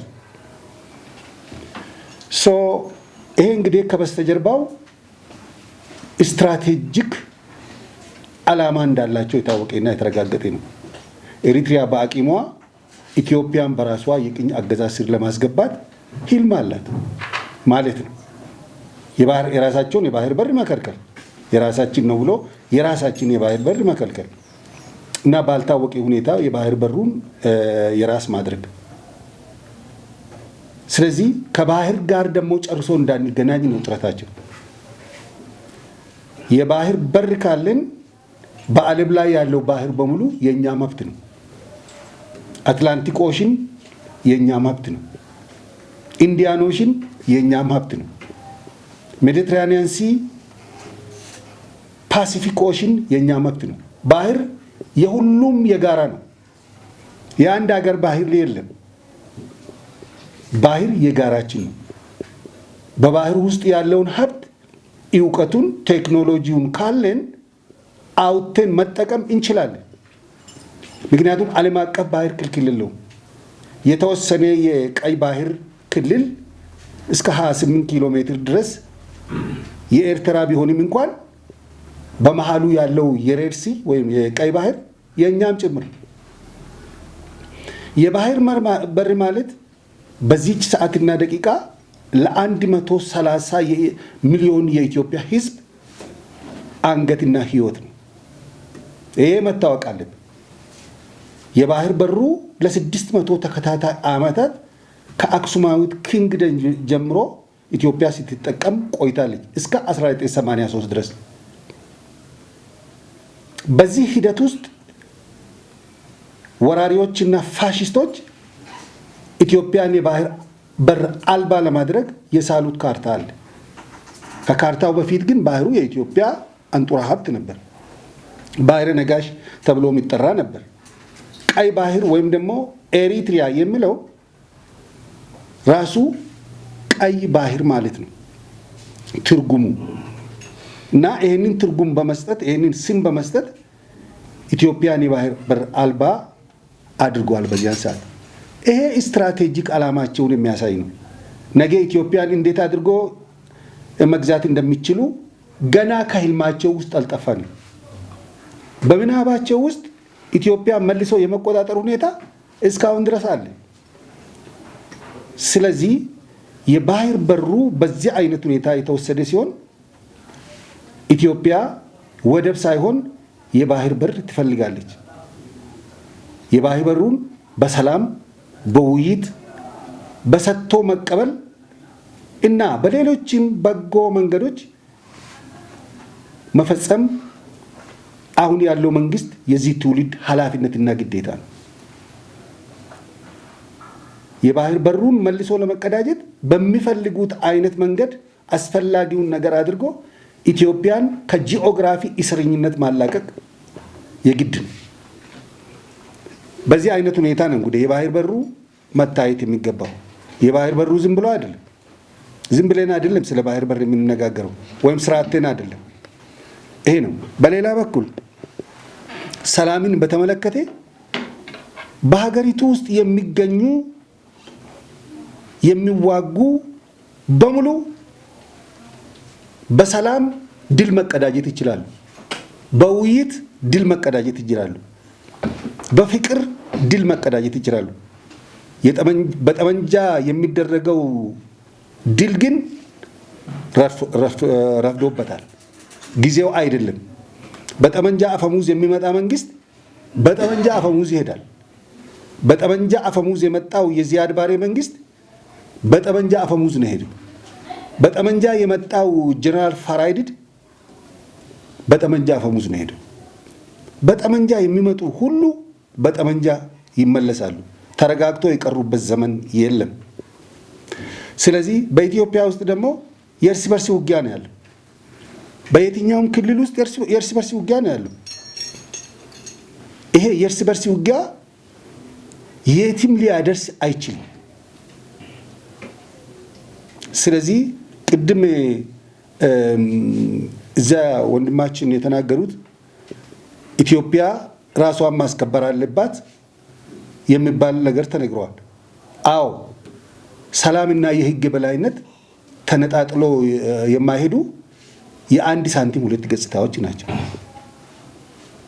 በመሰረቱ የሰላም ግንባታ መጀመር አለበት። ይሄ የሰላም ኮሚሽን የእርቅ ኮሚሽን እንዳለ ሆኖ የሰላም ግንባታ ግን በአስቸኳይ መጀመር አለበት። የህግ የበላይነት መጀመር አለበት። የህግ የበላይነት ትምህርት በየትምህርት ቤቱ መሰጠት አለበት። በየትኛውም ዓለም የሚደረገው በዚህ ሰዓት ይህንን ነው። የህግ የበላይነት ትምህርት ይሰጣል። ማንኛውም ተማሪ ከህፃንነቱ ጀምሮ ህግን አውቆ እንዲያድግ፣ በህግ እንዲራመድ፣ በህግ እንዲዳኝ፣ በህግ አስፈላጊውን ነገር ሁሉ እንዲያደርግ የህግ የበላይነት ትምህርት፣ የህግ የበላይነት ግንባታ ከቀበሌና ከትምህርት ቤት መጀመር ይኖርበታል። የሰላም ግንባታም አብሮ መሄድ አለበት።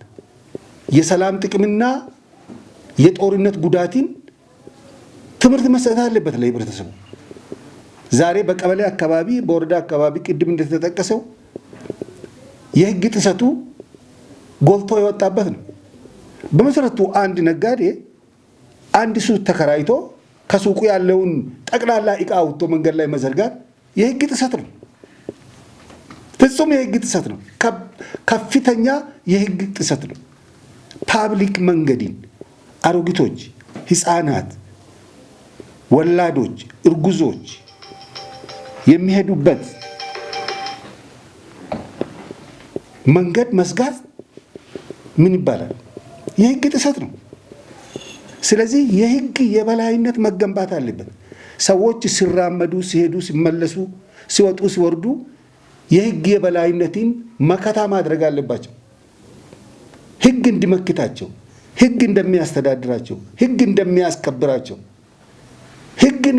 የህግ የበላይነት ነፃነት እንደሆነ፣ የህግ የበላይነት የራሲን ህይወት የራሲን አገር ማስከበር እንደሆነ በሚገባ ትምህርቱ አልተሰጠም፣ መሰጠት ይኖርበታል። የህግ የበላይነትና የሰላም ግንባታ በአስቸኳይ መጀመር አለበት። በኢትዮጵያ ውስጥ በየትኛውም ዓለም አውሮፓን በሉት ወይም አሜሪካ የህግ የበላይነት ትምህርት ይሰጣል። በትምህርት ቤት ውስጥ ተማሪዎች በሶስት ህግ ስር ናቸው። አንደኛ በመንግስት ህግ ስር ናቸው። ሁለተኛ በትምህርት ቤቱ ህግ ስር ናቸው። ሶስተኛ በቤተሰብ ህግ ስር ናቸው። እዚህ ሀገር ይሄ ተፈጥሯል ወይ? ህፃናቶቹ በሶስት ህግ ስር መኖራቸው፣ የሚያለብሳቸው ቤተሰብ፣ የሚያበላቸው ቤተሰብ፣ የሚያስተምራቸው ቤተሰብ፣ ወጪያቸውን የሚሸፍን ቤተሰብ ይገዛቸዋል። ልጆቻቸውን ይገዛሉ። በዚህ ውጣ፣ በዚህ ውረድ፣ እንደዚህ ተማር፣ በሰዓት ተነስ፣ በሰዓት ተኛ፣ አጥና፣ ሆምወርክ ስራ ይላሉ። ይሄ ህግ ነው ለህፃናቶች። እንደገና ደግሞ ትምህርት ቤት በሚሄዱበት ጊዜ ሴልፎን ውጭ አስቀምጣችሁ ግቡ፣ ዩኒፎርም ለብሳችሁ ግቡ፣ በሰዓት ውጡ፣ በሰዓት ግቡ፣ ከአስተማሪዎቻችሁ ጋር ተስማሙ። ሁከትና ብጥብጥ እዚያ ውስጥ መደረግ እንደሌለበት ትምህርት ቤት ደግሞ ህግ ያስተምራል። የራሱ ህግ አለው። ከዚህ ውጪ በሆነ መንገድ ደግሞ የመንግስት ህግ አለ። የመንግስት ህግ በማንኛውም ላይ ተፈጻሚነት ሊኖረው ይገባል። ህፃን ሽማግሌ አይባልም። በየትኛውም ሀገር እንደምናየው የ10 ዓመት የ8 ዓመት ልጆች ጥፋት ሲያጠፉ በህግ የሚጠየቁበት አግባብ አለ። ሼልተር ገፍቶ እዚያ ቦታ ላይ የሚቆዩበት አግባብ አለ። ከትምህርት ዓለም የሚሰናበቱበት አግባብ አለ። ይሄ ሁሉ መደረግ አለበት። የህግ የበላይነት ግንባታ በሀገሪቱ ውስጥ በአፋጣኝ መጀመር ይኖርበታል። ከዚህ ሌላ በጫካ የሚገኙ የሚዋጉ ወገኖቻችን እርስ በራሳቸው ደም የሚፋሰሱ ጊዜያቸውንና እድሜያቸውን የሚጨርሱ ረጅም ጊዜ ያደረጉ በሰላም ወደ ሰላም መድረክ መመለስ አለባቸው። በዚህ ሰዓት ይሄ መንግስት የሰላም እጁን ዘርግተዋል ብዬ አምናለሁ። ያ የሰላም የተዘረጋውን የሰላም እጅ መጠቀም አለባቸው፣ መመለስ አለባቸው። ጥያቄያቸውን ለመንግስት ሳይሆን ለህዝብ ማቅረብ አለባቸው። ምክንያቱም ድምፅ ሰጪው ህዝብ ነው። አውጪውና አውራጁ ከዚህ በኋላ ህዝብ ነው። በምንም አይነት መንገድ ያለ ህዝብ ፈቃድ፣ ያለ ህዝብ ጣት፣ ያለ ህዝብ ድምፅ ስልጣን ላይ ይቆያለሁ እቀመጣለሁ የሚል በኢትዮጵያ ውስጥ ከዚህ በኋላ አይሰራም። ጠቅላይ ሚኒስትሩም ያረጋገጠው ይሄንኑ ነው። ጠቅላይ ሚኒስቴሩ ነገ ህግን የበላይነትን ቢጥስና የተናገረውን አድርጎ ባይገኝ ፈራጁ ማን ነው? ህዝብ ነው። ህዝብ ጠመንጃ አያስፈልገውም፣ ጣት ብቻ ነው። ስለዚህ ኢቭን በጫካ የሚገኙት ጉዳያቸውን ለህዝብ ማስረዳት አለባቸው።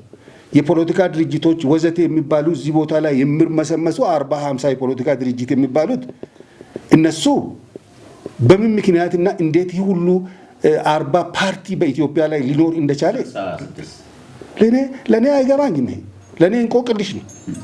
ምን ሊያደርጉ ነው? ሀገሪቷን ቅርጫ አድርጎ ሊከፋፈሉ ነው ወይስ ምን ሊያደርጉ ነው? ደግሞ የፖለቲካ ድርጅቶች ነንባዎቹ ገዳይ አስኳድ የነበሩ ናቸው ገቢሶቹ። ኢትዮጵያን ጭንቅ ውስጥ በነበረችበት ጊዜ ቶክስ ከፍተው አዲስ አበባን የጦር ሜዳ ሲያደርጉ የነበሩ ሰዎች ናቸው። ዛሬ አባይ በመገንባቱና በመመረቁ እጅግ በጣም አዝኛለሁ የሚል ነው የፖለቲካ ድርጅቶች በውጭ የሚገኙ። እድሜ ልካችንን ሲታገል የነበረው አለ አባይ እንዳይገነባ ነው። ከዚህ ቀደም ደግሞ ባህር በር ያስፈልገናል፣ አባይ መገንባት አለበት ብዬ የተናገርኩት በሙሉ ስህተት ነው ብሎ የሚናገር ኢትዮጵያዊ ነኝ የሚል የኢትዮጵያ ስም ያለው በርናንዶ ወይም ደግሞ አልቤርቶ ያልሆነ ሰው ስም ያለው ኢትዮጵያዊ ስም ያለው ከኢትዮጵያ ሕዝብ አብራክ ወጣው ከሁለት ብሔረሰብ የተገኘው ነኝ የሚል ሰው የአባይን መመረቅ አባይ የተመረቀው የኦሮሞ ነው። የተመረቀው አባይ የአማራ ነው። የመላው የኢትዮጵያ ሕዝብ ነው። ማንም ስራ ማን መለስ ይገንባው፣ መንግስቱ ይገንባው፣ ወይም ደግሞ ኃይለ ሥላሴ ይገንባ፣ ሀሳቡ ግን ከመጀመሪያ ጀምሮ የነበረ ነው። ተገንብቶ በማየቱ ደስ ብሎኝ ይሄ ኮሪደር ልማት የሚባለው ይሄ ችግኝ ተከላ፣ አረንጓዴ አሻራ፣ ነዳጅ መሰረተ ልማቶቹ በሚገባ እየተሟሉ ነው። ከእንግዲህ በኋላ ኢትዮጵያን ከልማት የሚመልስ የለም። አንድ ሀገር ቁልፍ የሆነ የመሰረተ ልማት ግንባታውን ካጠናቀቀች ሃይድሮ ኤሌክትሪክ ፓወር ካለ፣ መንገድ ካለ፣ ነዳጅ ካለ፣ ማዳበሪያ ካለ መሰረተ ልማቶች ተሟልተዋል ይባላል። የሚመልሳት ወደኋላ ሊያሰኛት ወይም ሊቀለብሳት የሚችል ኃይል ከእንግዲህ በኋላ አይኖርም። ጦርነት ኖረም አልኖረም ማለት ነው። ስለዚህ በአስቸኳይ ባቡሩ መሳፈር አለባቸው። ሁሉም እነዚህ ፓርቲዎችን የሚሉት የሚዋጉት ምን የሚሉትም ቶሎ ባቡሩ መሳፈር አለባቸው። ካልተሳፈሩበት ቶሎ ተሽቀዳድሞ ባቡሩ ፈጣን ነው አይጠብቅም ቆሞ ተብሎል። ስለዚህ ባቡሩ ፈጣን ነው ተሳፍሮ ኢትዮጵያን ካለችበት ወደ ስልጣኔ ቁንጮ ወደ እድገት ጎዳና ማምጣትና ማራመድ አለባቸው። ለልማት፣ ለጋራ ደህንነት፣ ለጋራ ሰላም መስዋዕትነት መክፈል አለባቸው። ስለዚህ የባህር በሩንም በተመለከተ እንዲሁም ደግሞ ሰላምን በተመለከተ ወደ ሰላም መምጣት አለ። የሃይማኖት ሰዎች ሙስሊም፣ ክርስቲያን፣ ኦርቶዶክስ ጠቅላላ እነዚህ ሁሉ ስብከታቸው ስለ ሰላም መሆን አለበት። እኛ የምናውቀው ሃይማኖት ሰላም ይሰብካም ነው። ዛሬ ግን ጦርነት እየሰበኩ ነው። ግደሉ፣ እናንተ የገደልከው ዳዊት ነው፣ የሞትከው ጎልያድ ነው፣ የሞተው ጎልያድ ግደሉ እያሉ ነው የሃይማኖት አባቶች። ጳጳሶች ግን ቀደም ሲል የነበሩ እነ አቡነ ጴጥሮስ ሀገሬን አልሸጥም አልለውጥም ብሎ በአደባባይ በጥይት ተደብድቦ ነው የሞቱት። ስለዚህ የሃይማኖት ሰዎች እንደገና መነሳት አለባቸው። የሃይማኖት ሽኩቻ ነው የሚሰብኩት። የዚህ ሃይማኖት ይሄ ሃይማኖት የሀገር አባት ነው፣ ይሄ ሃይማኖት የሀገር እናት ነው፣ ክርስቲያን ሀገር ነው እያሉ ህብረተሰቡን በሃይማኖት በሙስሊም በምን ለመለያየት ከፍተኛ ጥረትና ሰበካ እያደረጉ ነው። ስለዚህ እነዚህ በአፋጣኝ ይህንን ማቆም አለባቸው። ኢትዮጵያ ከሌለች ሃይማኖት የሚባል ነገር የለም፣ ጳጳስ የሚባል ነገር የለም፣ ሼክ የሚባል ቄስ የሚባል ነገር የለም። መጀመሪያ ሀገሪቱ መኖር አለበት፣ ሰላም ፍቅር መኖር አለበት። ስለዚህ ሃይማኖት ሰላምን መስበክ አለባቸው። ለሰላም መስዋዕትነት መክፈል አለባቸው። እንደ አቡነ ጴጥሮስ ሄዶ በጥይት ተደብድቦ መሞት አለባቸው ለሰላም። የሃይማኖት ሰዎች በኢትዮጵያ ህዝብ ላይ መቀለድ ከእንግዲህ በኋላ ያበቃል ብዬ አምናለሁ። ምክንያቱም ህዝቡ በዚህ ሰዓት የተማሪ ወጣት የተማሪ ጄኔሬሽን አለው። የተማሪው ጄኔሬሽን ደግሞ እጅ ለእጅ እየተያያዘ በሳይንሱም በቴክኖሎጂውም በኢኮኖሚውም እየተራመደ ይገኛል። ይሄ ተጠናክሮ መቀጠል አለበት። ሁላችን ስለ ሰላም መስበክ አለብን። ለሰላምም ዘብ መቆም አለብን። ለእርቅና ለስምምነት ቅድሚያ መስጠት አለብን። ቁጭ ብሎ መነጋገር፣ ቁጭ ብሎ መደማመጥ፣ የተጣመመውን ማቃናት ይኖርባቸዋል። ሰላም ለኢትዮጵያ ያስፈልጋል። እርቅና ስምምነት ከሁሉም በፊት መቅደም ይኖርበታል። አመሰግናለሁ። አቶ አብርሃም በጣም ነው የምናመሰግነው። እውነቴን ነው። በጣም ነው እድሜና ጤና ይስጠዎት አቶ አብርሃም። በእውነት ከአሜሪካን መጥቶ እዚህ ይዝናናል፣ ይንፈላሰሳል፣ ሴት ይፈልጋል፣ መጠጥ ይፈልጋል፣ ሌላ ይፈልጋል እንጂ እንደዚህ መጥቶ ለህዝብ በተለይ ለተከበሩ የአባት አርበኞች ጀግኖች እንደዚህ አይነት ሀሳብ መስጠት ወይ ደግሞ ማካፈል ትልቅ ነገር ነውና እናመሰግነዎታለን። ጤናና እድሜ ይስጠዎት። እንግዲህ ጨርሳችሁታል እናንተ። እኔ የምለው የለኝም፣ ግን ምንድነው መሰላችሁ አሁን እዚህ ያላችሁ እዚህ ያለነው አባት አርበኞች እዚህም የተሳተፉ አቴንዳንሳቸው አለ ከመጀመሪያ ጀምሮ 6 ጊዜ 7 ጊዜ 8 ጊዜ የመጡ አሉ አባት አርበኞች። ዛሬ መጣችሁ ደግሞ አላችሁ፣ ለወደፊት ትመጣላችሁ። እነዚህ ዛሬ እንደዚህ ሰልጠነን ነው ወይ ዝም ብለን ተናግረን ነው ወይ እኛም ተናግረን አስተያየት ሰጥተን እናንተም ሰጥታችሁ ነው ወይ የምንሄደው ትሉን ይሆናል። እንደዚህ አይደለም። ይሄ ቴሌቪዥን አቅም የለውም። አቅሙ ምንድነው? ወደ ሰላም ማሰማራት ነው። ሰላምን መስበክ ነው። በእናንተ አድርጎ በሌላው ህዝቦችም በምሁራን፣ በጋዜጠኞች፣ በአርቲስቶች፣ በተለያዩ አካላት አድርገው ከሚገርማችሁ እዚህ የተሳተፉ ሰዎች እንደናንተ ወደ እርቅ የሄዱ ሰዎች አሉ። እኛም እያየን ያለ ነው። ካነጋግራችሁ ከራሳቸው አንደበት እያየን ያለ ነው። ምንም ይወጣላችሁ ነገር የለም። በኬንያ በኩል በውጭ ሀገር በዚህ በሌላ ቦታ እርቅ ላኩ የምንባለው እኛ ነን። ለእርቅ ሰዎች ብዙ ክልሎች የሄዱ ሰዎች አሉ። ጦርነት ያለበት ቦታ እንልካችሁም። ጦርነት ያለበት ቦታ ወይ ደግሞ ግጭት ያለበት ቦታማ ቅድም አብርሃምና አቶ ትዕግስቱ እንዳሉት እናንተም እንዳላችሁት ሃይማኖት አባቶች አሉ። ጤነኞች ከሆኑ ካቶሊክ አለ፣ ፕሮቴስታንት አለ፣ ይቅርታ ኦርቶዶክስ አለ፣ ሙስሊም አለ፣ ሌሎችም አሉ። እነዚህ ሄደው እኔ በልጅነት ያደኩበት ማቀው አባቶች ሃይማኖት አባቶች የሆነ ግጭት ሲፈጠር መሃል ገብተው በህግ አምላክ ሲሉ ነው ማቀው ወይ በአላህ ሲሉ ነው ማናቀው። ይቆማል ያ ግጭት ከዛ በኋላ። አሁን ደግሞ እኛ የምናረገው በተፈለገበት ቦታ የሚጠራን አካል አለ። እያያችሁ ነው፣ በቴሌቪዥን በሚዲያ በሁሉ ሚዲያ እያያችሁ ነው። ነገ ጠዋት በሚፈለገው ቦታ ወደ እርቅ ያለበት ወይ የወሰን ወይ ደግሞ የሌላ ካለ በዚች አቴንዳንሳችሁ መሰረት ጠራላችሁና ቅድሚያ ለእናንተ ነው የሚሰጠው። ውጭ ሀገርም ይሁን አገር ውስጥም ይሁን ደንበርም ይሁን። ስለዚህ ይሄ እንደመሆኑ መጠን እናንተ ዝም ብሎ የሚጣል አይደለም።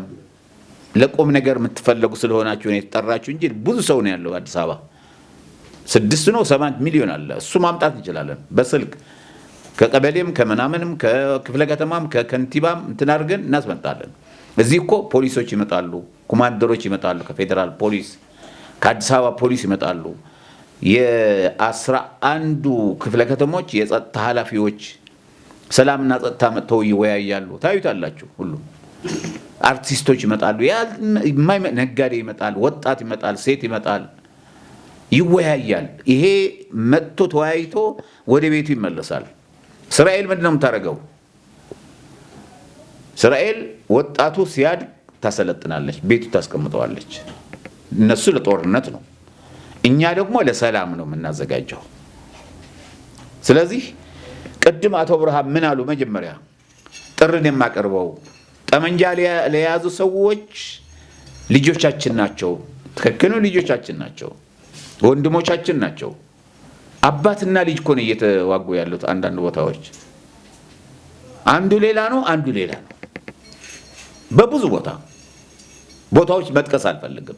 ይሄ መቆም መቻል አለበት ነው። ሰላም ማምጣት አለብን ነው እዚህ እንጂ እኔም ማገኘው ነገር ምንም ነገር የለም። ምን ይላሉ ሊያም ሰዎች መሰላችሁ? አምባሳደር ሙዑዝ እኮ ከመንግስት ተሰጥቶት ነው ይሄ በል ተብሎ ነው ወይ ደግሞ ከኮርዳዊት በል ተብሎ ነው። አይደለም። እኔ ህልናዬም አይፈቅድልኝም በል ተብዬም አልሰራም። እንኳን ሌላ አምላክ እንኳን መጥቶ ይሄን በል የማይሆነው ነገር ቢለኝ አልቀበልም። ሞታለሁ እንጂ በቀኔ ሞታለሁ፣ ቀን ሲደርስ ሞታለሁ። በአደጋም ሊሞት ይችላለሁ። ምክንያቱም ብዙ ይሄን ሲያዩ የማይመቻቸው ሰዎች አሉ። ስለዚህ እኔ ራሴ ለዛሬ ውይይት ስቀርጽ ሰንብቼ ነው 5 ቀን 6 ቀን በዚህ ላይ እንወያያለን ብዬ ነው። ከአቶ ብርሃንም ትላንትና ተገናኝተን ተወያይተን በዚህ ነው የምንናገረው ተባብለን ነው እንጂ ይሄ በል ብሎ ከመንግስትም ከምንም የሚነግረኝ ሰው የለም። ምክንያቱም ይሄ መድረክ የሰላም ነው። የሰላሙ ደግሞ እኔ ነው የሚመራው። ኃላፊነት የሆነ ነገር ከጎደለዚህ የሆነ ነገር ከተናገረ ሰው ምንድነው እኔ ነኝ ተጠያቂው። እኔም ከተናገርኩ ተጠያቂ እኔ ነኝ፣ ማንንም ሰው አይደለም። ይሄ መድረክ የሚመራው እኔ ነኝ። ስለዚህ መስራት ያለብኝ ደግሞ ምንድነው እዚህ ኢትዮጵያን የሚያስታርቅ የሰላም ጉዳይ የሆነ ነው። እናንተም ስጠራ እንዲያውም እናንተ ያልነገርኳችሁ ነገር አለ። ዛሬ አዲሶች ናችሁ የተወሰናችሁና አብዛኛችሁ መጀመሪያ ማሳሰብ ያለኝ እዚህ ራስ ያወጣሁት ነው። ህዝብን መስደብ፣ አባት አርበኞችን መስደብ፣ መከላከያ ሰራዊትን መስደብ፣ ባለስልጣንን መስደብ፣ ሃይማኖትን መስደብ የመሳሰሉ በመድር ያለው ሁሉ በመድር የተፈጠረው ፍጡር ራሱ መሳደብ እዚህ ቤት ክልክል ነው። ከሚገርማችሁ ሳልነግራችሁ ነው ዛሬ እናንተ ግለሰብ አላነሳችሁም፣ መንግስት አላነሳችሁም፣ ሌላም ነገር አላነሳችሁም። ስድብ አይነት ከናንተም ስለማይጠበቅ አላነሳችሁ። ተላልቆች ናችሁ። እውነቴን ነው። በጣም አባት አርበኞች እውነቴን ነው። እኔ አቅም ቢኖረኝ ያንዳንዱ ቤት ሰርቼ ቢኖረኝ ነው የምለዋቸው። ካለኝ ደግሞ ይሄ ነው የሚያደርገው። ካለኝ እንዲያውም መቃብር ተከልክለናል ብለውኝ ባለፈው መቃብር የተፈቀደው ስላሴ ተከልክለናል ብለውን ደብዳቤ ጻፉ። እኔ ሄዳለሁ። አንደኛ የሰብአዊ መብትም ተሟጋች ነኝ፣ የመልካም አስተዳደርም ተከራካሪ ነኝ። ስለዚህ ይሄ ሁሉ ድረስ ነው እንትን የምንለው። ስለዚህ አባት አርበኞች ዛሬ እውነቴን ነው። አቶ አብርሃምም በጣም ነው የምናመሰግንህ፣ ካሜራማኖችን በጣም ነው የምናመሰግናችሁ። ይሄ ቴሌቪዥን በህሊናው ነው የሚሰራው እንጂ ተገዶ የሚሰራ እንዳልሆነ እንዲታወቅ እንፈልጋለን። በሰላም ጉዳይ ፈልጋችሁ ነው እንጂ ጥቅም ፈልጋችሁ እንዳልመጣችሁ እናውቃለን። ስለዚህ ስለመጣችሁ በጣም ነው የምናመሰግናችሁ። በአቴንዳንሱ መሰረት ሌላም ካለ ለወደፊቱ ከትንሽ ጊዜ በኋላ ጎህ ቴሌቪዥን ከኮርዳዊት ጋር ውጭ ካናዳ ነው ያለው። በየቤታችሁ ከቤታችሁ አምጥቶ ወደ ቤታችሁ የሚመልስ መኪና እንደሚዘጋጅ እምነቴ ነው። ለእናንተ የሚያስፈልገው ነገር ደግሞ እንደሚሟላ እምነቴ ነው። ተወሰነች ጊዜ ግን እንድትጠብቁን አሳስባለሁኝ። እድሜና ጤና ለእናንተ ይሁን፣ ሰላም ለእናንተ ይሁን። ኢትዮጵያ ሀያል ሀብታም ዳርዋ እሳት እንድትጠበቅ መሐከልዋ ገነት እንድትሆን እንመኘላታለን። የፈሰሰው ደም በዚህ አገራችን ይብቃን እንበል። አሁንም በአገራችን ያለው ደም መፋሰስ እንዲቆም ሁላችን መስራት መቻል አለብን። በተጠራችሁበት ጊዜ መጥታችሁ ልክ እንደ ወታደር ለሰላሙ ለእርቁ እንደምትመጡ እርግጠኞች። እኛ ደግሞ እናንተን ትተን ሌላ እንደማንጠራ ቃል ገባለሁኝ።